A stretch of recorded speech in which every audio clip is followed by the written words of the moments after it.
Yeah, we should be good. No. Hey, Frank, just wanted to see what you could tell us about LeBron's ankle and how he came off yesterday and what you think that means for tonight moving forward. Yeah, just, he had some soreness, obviously, that we did not bring it back in the game last night. Just made a smart decision on a second night of back-to-back to be intelligent about it and hold him out. So he'll be day-to-day, did not suffer any setbacks or anything like that, and will be day-to-day. And then, Frank, just moving on to Dennis Schroeder, do you have any indication officially or for sure as to how long he's expected to be out? Yeah, so now I couldn't say anything last night, but we can say now that it's 10 to 14 days with him being in the health and safety protocols. And so, Frank, I think this would be the first night that you haven't had either of those two guys, kind of your two initial playmakers. So just wonder what that challenge represents for this game and potentially moving forward as well. Yeah, it's a tough challenge. Obviously those two guys are the guys that quarterback our offense, and it's going to be a unique challenge without them. But we have enough. AC and Taylor will man part of it, and we'll play through our bigs more. And just have more of a team-led approach. Frank, did you want to share the starters, or are we going to find out 30 minutes before? 30 minutes, sorry. Okay, we'll start off with Bill Oram, please. Hey, Frank. We can infer obviously on the timeline of Dennis's absence, and you're in a situation now where players presumably have all had the opportunity to receive the vaccine. And Dennis told the German media recently that he had some reservations or was skeptical about taking the vaccine. I'm curious what the response is internally to kind of that set of circumstances where you've got a guy who maybe chose not to get the vaccine, potentially having the situation, and when you've got guys who potentially, see this as a civic service or as, a more than just a personal decision, more than just their team, what the reaction internally is to kind of his circumstances right now. First I can't comment on, whether he's gotten it, not gotten it, what his opinion is on it. That's not for me to comment on. But we support all of our players' right to make their own decision about their bodies. It's as simple as that. This is it's just one of those things that everybody has a different viewpoint on it in terms of how they want to manage their own personal health, and we support our players with whatever they decide. Okay, Kyle Goon, please. Frank, is that the position you just described, being supportive of what guys do with their bodies, is it made with the either explicit or implicit understanding that, situations could happen that could be costly personally and professionally? I mean, is that something that is laid out in the standardized form? We definitely pointed out to our whole team the benefits, of as many guys getting vaccinated as possible, and how there's competitive advantages to it. There's just let's, for lack of a better word, lifestyle advantages of doing it. We can do more team-oriented stuff if we reach 85%. All those types of things. Less testing. All those things were laid out very clearly for our guys and showed all of them the benefits. But at the end of the day, like I said, it's their own personal choice, and we respect that. Okay, Dan Wilkie, please. Frank, last night there was a lot said about a lot of different stuff. Kuz talked about maybe playing Marc Gasol more. You had LeBron saying things like, it doesn't matter if I'm not 100% or close to it. AD saying, this is the lowest we've been.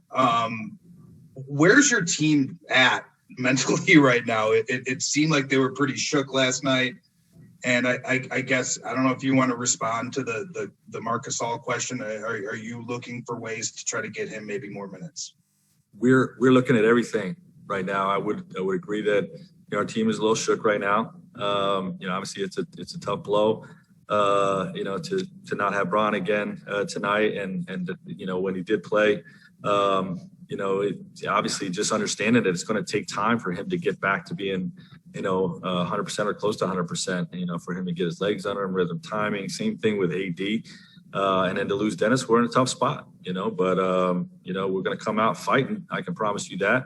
And I think all those comments you're referring to illustrate that we're not happy with where we're at. And, we're motivated to, leave no stone unturned in terms of trying to turn this thing around.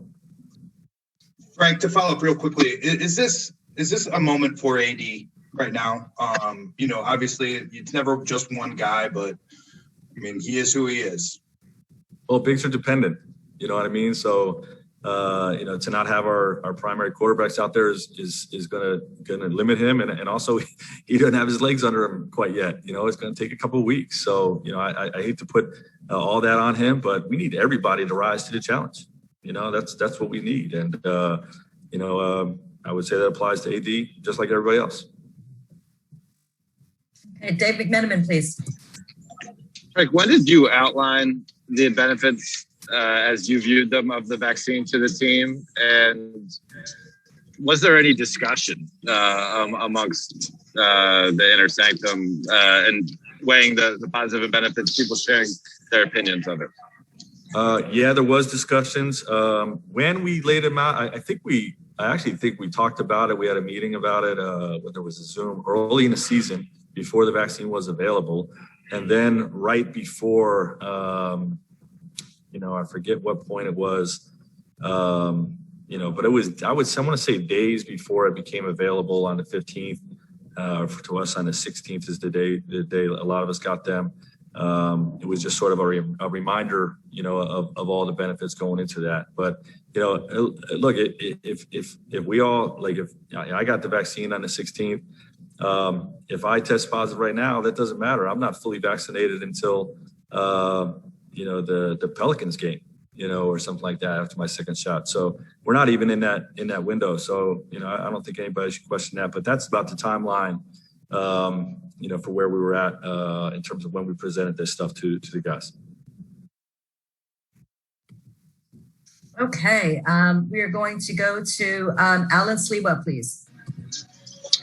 Hey, Coach, just looking at Denver for tonight, 1-9-10. Obviously, after the Jamal Murray injury, they're still having a tremendous amount of success. What have you noticed in some of these games since Murray's been out, how they've continued to be successful and what that challenge is going to look like tonight?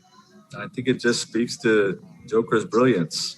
He's really a remarkable basketball player. What he's accomplishing without Jamal is even more remarkable.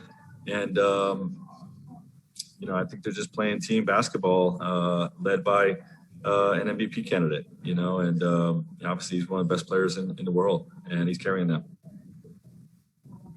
Okay, last question, Yovan Buha, please. Hey, Frank. On the topic of Denver, this is a team that you guys could face in the first round, in a couple weeks. Do you view this matchup any differently this deep into the season with just a few games left, or how do you view that and how do you approach this matchup? Yeah, tonight we're just trying to win tonight's game. I don't really look deeper than that in terms of what any playoff matchups are going to look like. We're obviously very different going into the playoffs with our injury situation than we were last year. So, we're just going to have to fight and scratch and claw, but for Denver, in terms of Denver, all we're looking at with this matchup is winning tonight's game. All right. Thanks so much, Frank. Yeah, thanks, guys.